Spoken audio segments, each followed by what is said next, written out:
के आधार पर कोई अगर भेद करता है, वो एक अपराध डिक्लेयर किया गया है, तो उस संविधान को ही इस देश में तोड़ा मरोड़ा जा रहा है, उसको ही निष्क्रिय किया जा रहा है, ताकि इस तरह के एक्ट स्वयं में ही निष्क्रिय हो जाए, कोई प्रक्रिया भी ना अपनानी पड़े संवैधानिक, और ऑटोमेटिकली ऐसा हो जाए। और पुलिस को भी इस तरह के मौखिक निर्देश भी होते हैं। अरे भाई, किसी मंत्री का लड़का है और उसने किसी के साथ रेप किया, वहां से सिफारिश जा रही है, अरे भाई जब तक मैं ना कहूं तब तक एफआईआर लॉन्च मत करना। अरे भाई, तेरे बाप का है क्या कानून? ऐसी एसटी तुमने बनाया है क्या? तो इसलिए मेरी तरह आक्रोश होना चाहिए आदमी को, और अपने अधिकार को जान लेना चाहिए। और जब अधिकार को हम जान लेते हैं, तब जाकर के ये सारी बातें जो मैं जिक्र कर रहा था कि पंजाब में इस तरह का हुआ, तो वो अधिकार हमारे पास भी है, एससी एसटी समाज के लोगों के पास भी है, कि हमारा पावन पवित्र ग्रंथ है, बाबा साहिब का दिया हुआ संविधान है, हमारे संत महापुरुषों की जो ऐतिहासिक पुस्तकें हैं, उनको यदि कोई जलाता है, फाड़ता है, नष्ट करता है, उसको बेअदबी करता है, तो बेअदबी का तो कानून हमारे पास भी है। तो क्या हुआ, पार्लियामेंट स्ट्रीट पर सरेआम उसने वो जलाया, संविधान की कॉपी जलाई, और बस एक मैसेज कर दिया कि उसकी नागरिकता, तो क्या नागरिकता अगर उसकी नष्ट कर दी है, खत्म कर दिया है, तो क्या उसको देश से बाहर निकाल दिया? क्या उसको उन घरों में भेज दिया, ट्रांसफर कर दिया जहां पर जो हमारी नागरिकता से वास्ता नहीं रखते हैं, उन लोगों को हम रखते हैं? लेकिन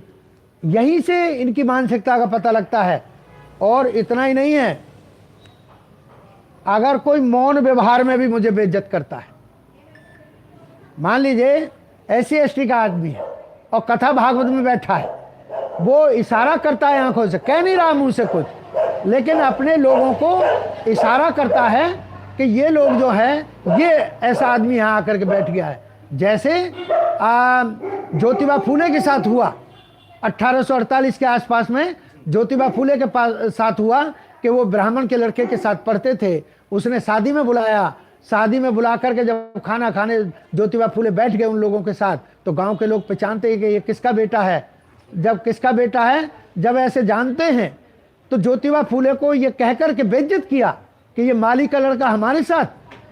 अभी अभी हाल में 2 जनवरी को इधर कार्यक्रम हो रहा है बख्तापुर गांव के पास सैनी बिरादरी के, तो मैंने तो उनको बहुत बहुत मुबारकबाद दी है कि कम से कम इस देश में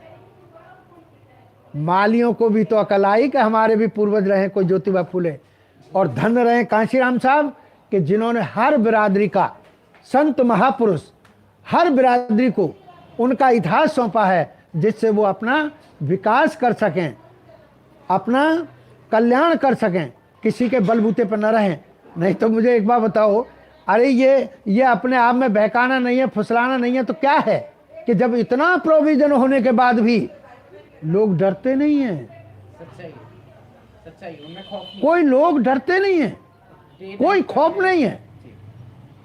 और सरेआम करते हैं, और आज भी हो रहा है ये काम। बिल्कुल सर, वर्तमान में भी हो रहा है। तो आपके माध्यम से इस मौके पर मैं ये कहना चाहूंगा कि यदि भारत सरकार, केंद्र सरकार, राज्य सरकारें क्या मंदिरों में जाने पर कत्ल नहीं कर दिए शूद्र समाज के लोगों के, अछूतों के? तमिल में हो, आंध्रा में हो, उत्तर प्रदेश में हो,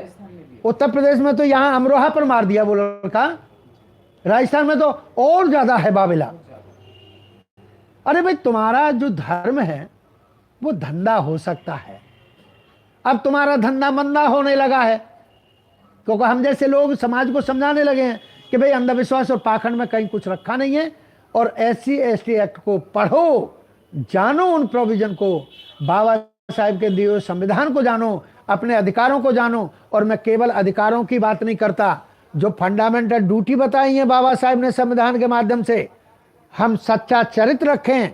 और सील रखें। मैं आपके माध्यम से एक और